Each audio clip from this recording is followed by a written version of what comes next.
Welcome back to the Catalyst Health and Wellness Coaching Podcast. My name's Brad Cooper. I'll be your host. And we're going to take a little different angle today.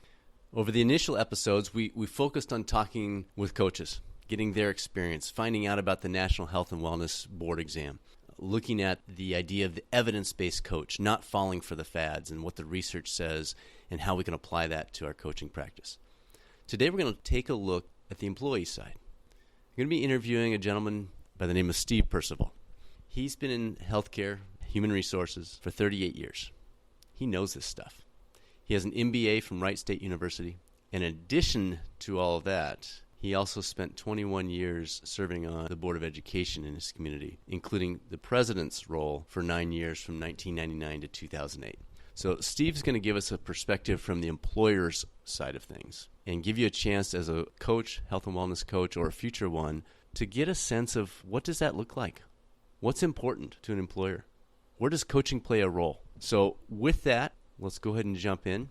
As always, I'll come back at the end with some summary concepts and practical application. Sit back, enjoy, and let's dive in with Steve Percival.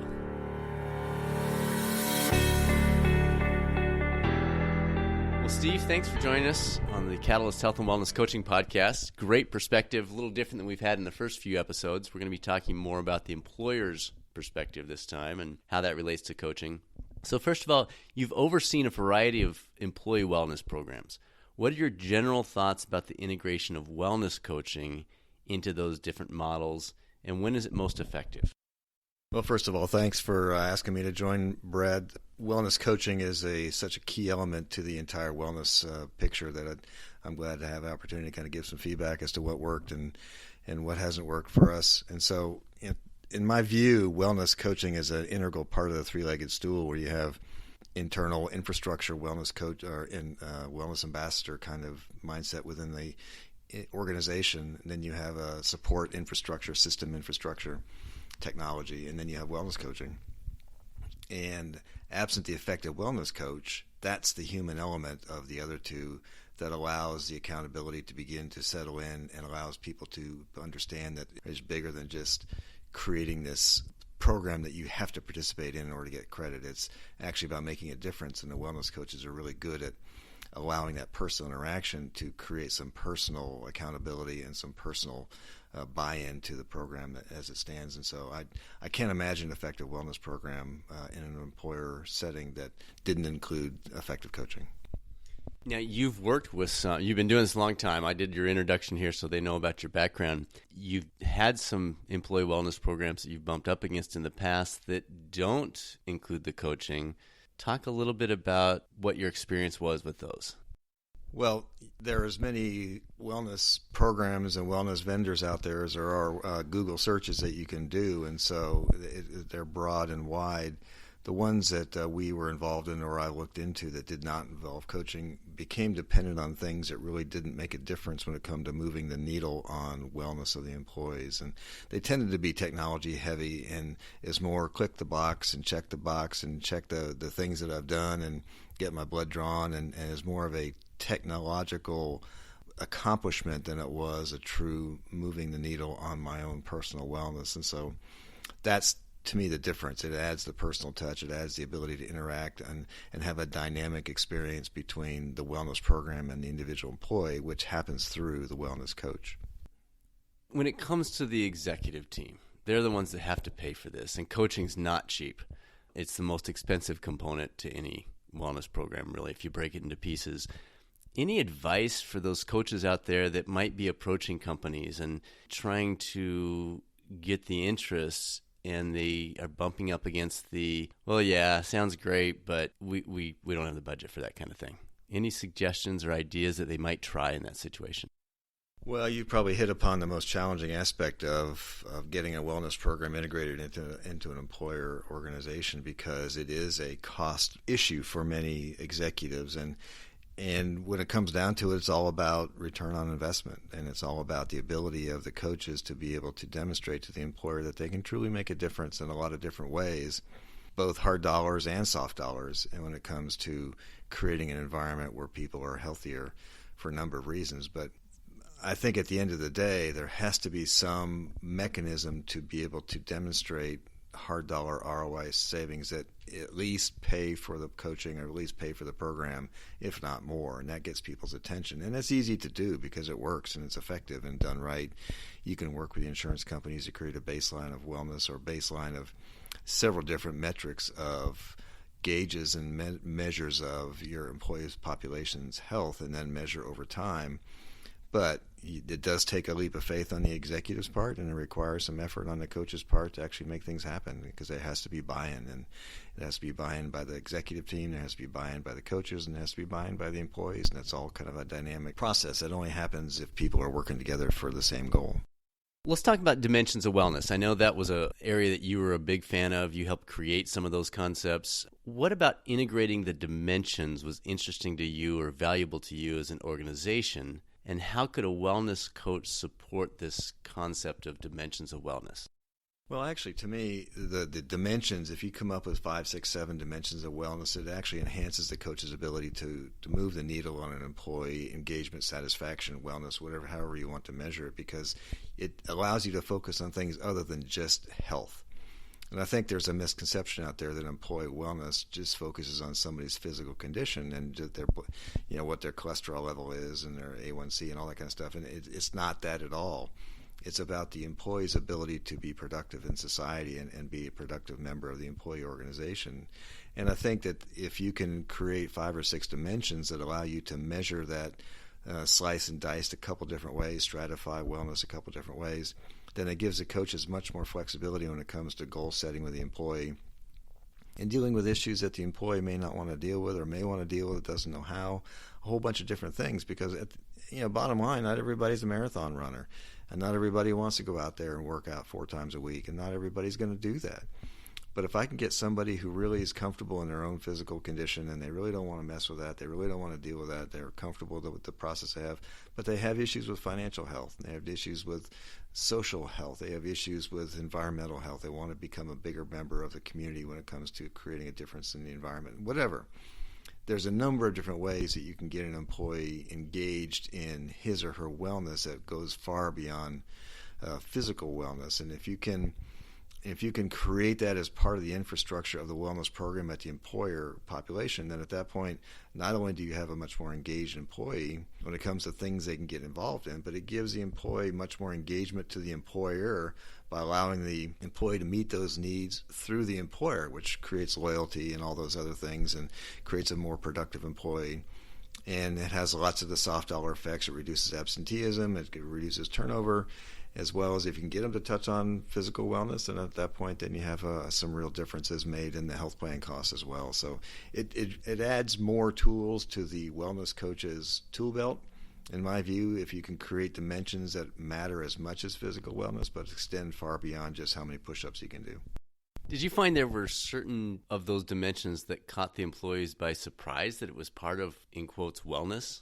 Yeah, I think we did. I think as much surprise as appreciation, because we had 7, and they did include things like financial wellness. They had some spiritual and emotional wellness, which is kind of tricky when you're dealing with some secular organizations, but you don't want to get into preaching a particular faith, but you can certainly talk about spiritual wellness that goes far beyond a particular religion.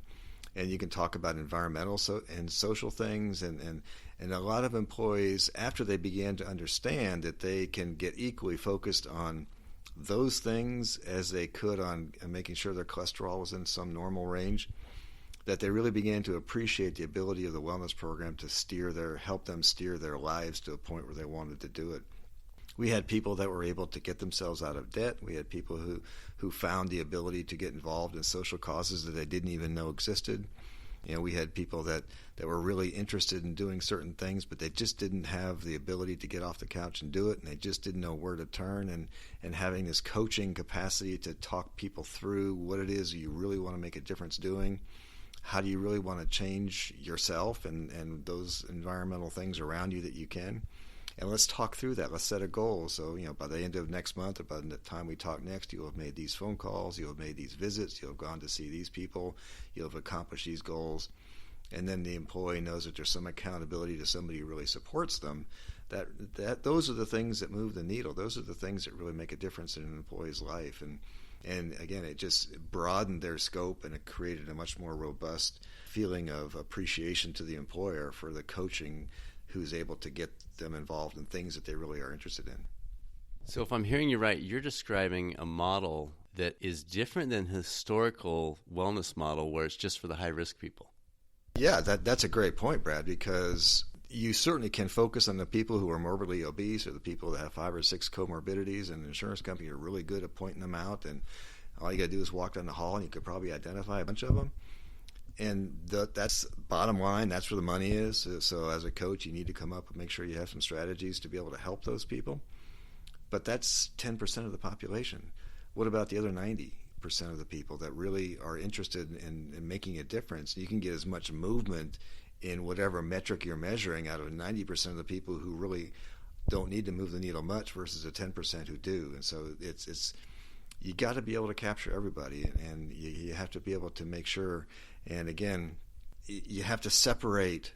And I get a little cynical, which you may find hard to believe, but I do. But you have to separate the marketing people who are just focused on, I can lower your health claim costs, I can do X, I can accomplish Y. It doesn't matter. Wellness should never be approached as a mechanism to just save money. Wellness has to be approached as a mechanism to create a healthier population amongst whatever employee base you're working on. And if you carry that kind of vision into employer, you may have a little more difficult time selling it as an opportunity, but once it's embedded, then the change it makes in the employee population is much more robust and much more long-lasting. That's a great point. I remember seeing a Journal of American Medical Association article, this is probably 5-6 years ago, that said 98.8% of the population falls short in one of the 5 basic areas of wellness. So, yeah, maybe they don't show up as being your highest risk, but we all need help. We all have areas we can work on. No one's well, I guess 1.2% of people are, but outside of that, we all have areas we can improve in. Are there, and you touched on this with the dimensions of wellness, but are there other general tools or resources within a broader wellness program you've seen be beneficial to complement what's happening with the coaching? Yes, I have. There are several different ways, and it's an integrated approach. Wellness coaches have to be interested in helping the employee the way they can help them, but also for the wellness program to be effective, there has to be a robust internal mechanism to keep the wellness program alive, and for the wellness coaches to know what those are and to be able to talk about them and have enough knowledge of the employer to know, well, I know you guys have wellness ambassadors. I know you guys have these Couch to 5K programs. I know you guys have these other things going on. Let's talk about those. I know that in the next quarter you have a financial advisor coming in 4 times to talk about getting out of debt or planning for retirement, those things. And so at that point, there has to be this integrated approach where the wellness coaches are in contact and communication with the people running the wellness program, so they know what other things are we doing to support the efforts of the wellness program. So the wellness coaches are seen as a team member of the program and not somebody on the outside that just calls every so often to talk to somebody. I mean, that can be a benefit because having that firewall allows the employees to share a lot more than they would if they were talking to somebody in the cubicle next to them. But it also creates the opportunity for some employees to kind of buffalo the wellness coaches if they don't believe that the coaches really know what's going on. So, yeah, that communication is key. There's that you can't really have an effective wellness program if you don't have both. But if you have both and are working together, then that's when the synergy really begins to kick in, and people really begin to appreciate it rather than see it as something they got to do. I love that get to, got to difference. That's key. So our audience, the folks listening to this, they're a range. We have people that are current wellness coaches that are looking for ways to become better at their trade, become more effective, to grow their businesses, that kind of thing. We also have people that are thinking about it. They kind of think this sounds kind of cool. Both of those. I'd love to hear what you have to say to both of those folks. So what advice do you have for those who are working with clients who are participating as part of an employer setting? So it's very different than an independent client that comes to them and says, hey, I want you to be my coach. This is an employer setting.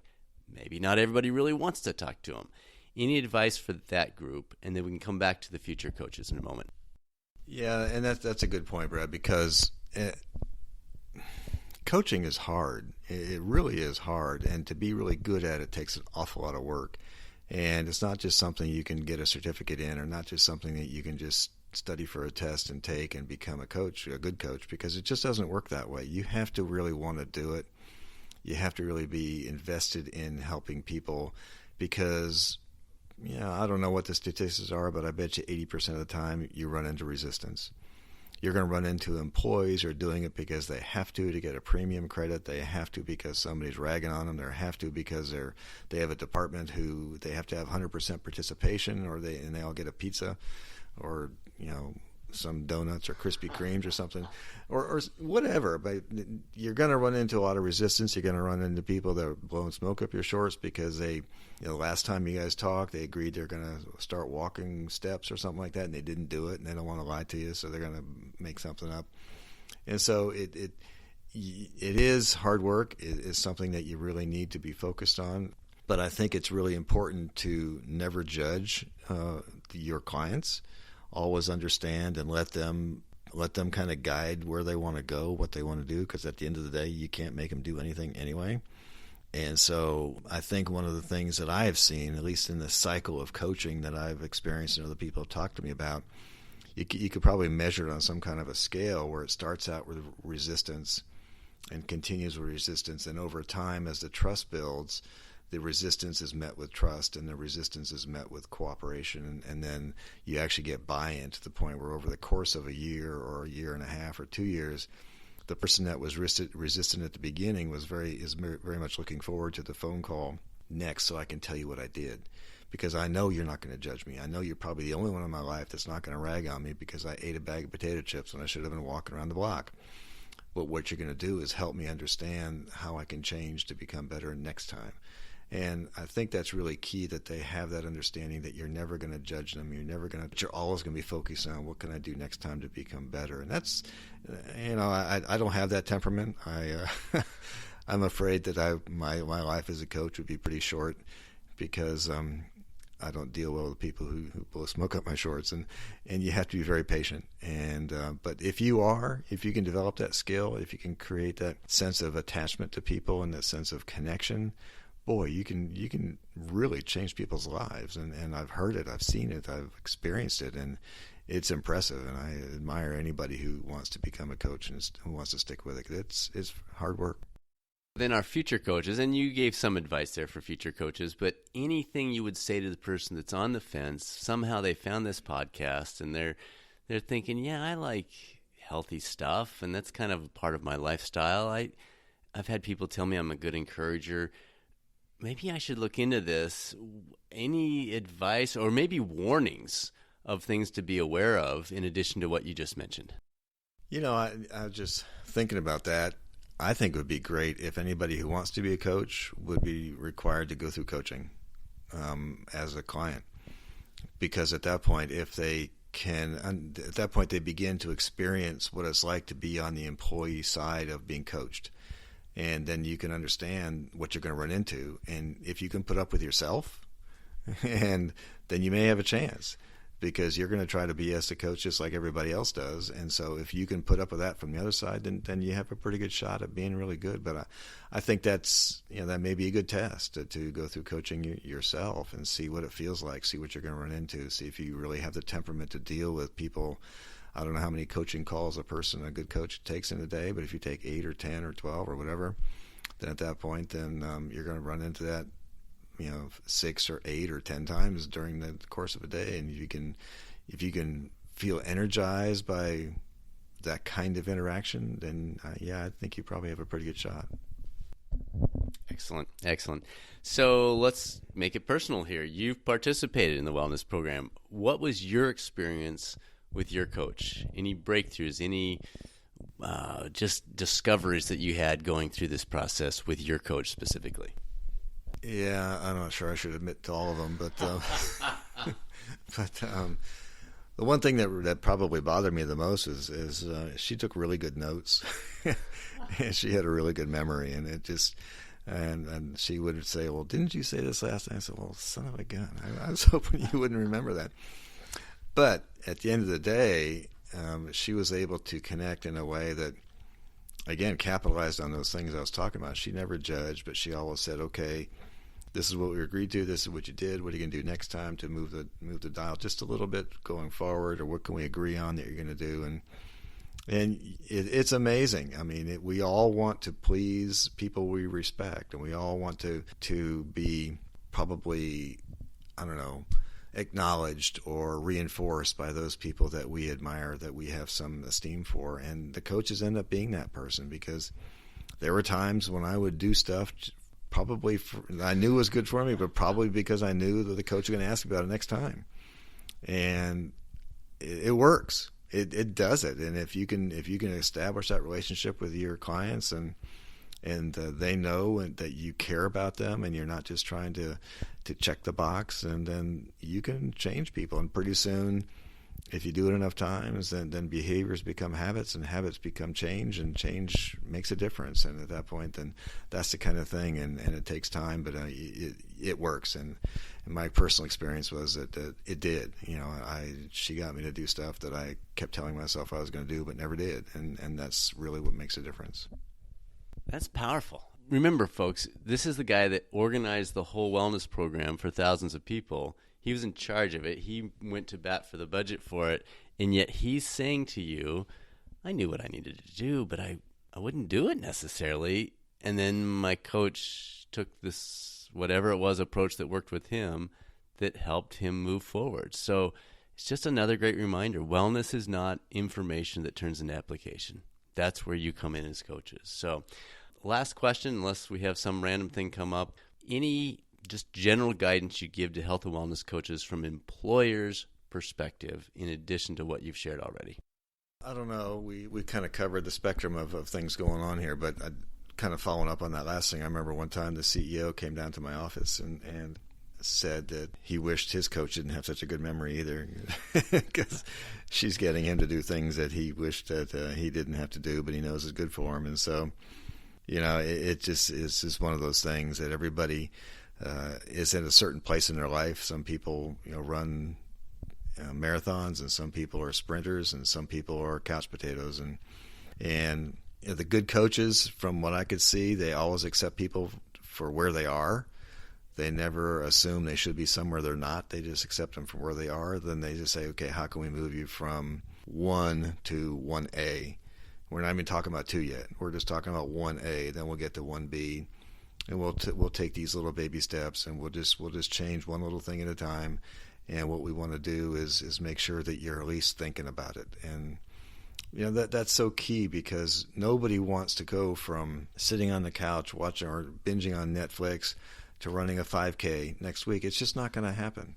But if I can at least get somebody who's watching 10 episodes of Dexter on Netflix to just watching 5 and getting up and walking around the block after that, that's good. That's progress. And the coaches that are good, they see tremendous victory in just that. They're perfectly happy with an employee if doing nothing else but making a little bit of progress. And I think that's really the key element. I mean, don't ever impose your own personal judgment on somebody's behavior. Just find out what their judgment is of their own behavior, and see how they can move their own needle in a way that is meaningful to them, and then let them focus on that, and then reward them for that with your praise when they do it. And if they don't, it's okay. It's okay. And not everybody is going to change every time, but you just keep plugging away, and pretty soon you may have, I don't know what a typical client load is for a coach, 50 clients or 100 clients or whatever. I don't know what it might be, but if I have, let's say, 100, and I can make a difference in 20, then I would think that would be success. And because you've made a difference in 20 lives that wouldn't otherwise have been made absent your involvement. And that's pretty impressive, because those people you never know what they're going to do. And maybe 20 of the other 80, they may see what you did for those 20, and they may catch on. And it's just it's a long-term game, and you just can't give up. And I admire everybody who's willing to stick that out, because it's a game of patience. It's a game of fortitude, and it takes a lot of detail. You got to take good notes, and whatever system you have, you got to make sure you're doing it right. But it can make a real difference in people's lives, and I'm sold. So many nuggets in there, folks. You're going to want to listen to this one a few times through. Steve, thank you again. Very much appreciated. I think this is going to be another one of folks' favorites.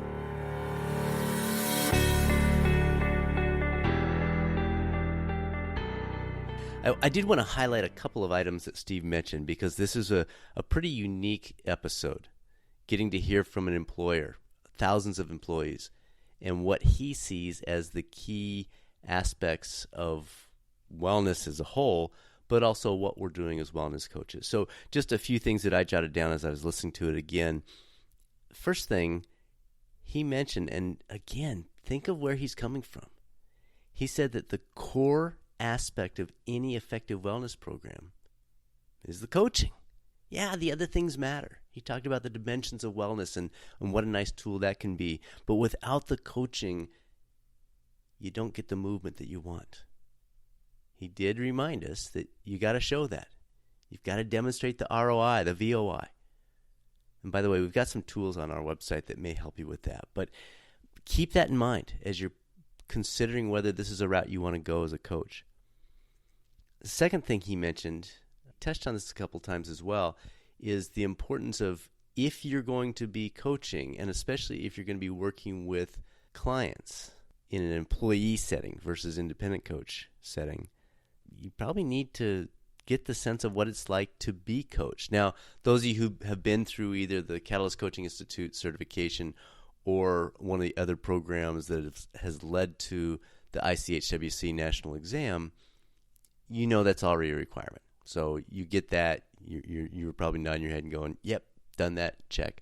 For those of you who aren't sure, didn't know quite what he was talking about with that and what your options might be, with any credible certification program, you're going to be required to get that coaching practice in. So positive comment by him there, but just a note for those who are thinking about it and don't know where they're going to get that practice coaching. You'll get it. That'll be part of what you're going through.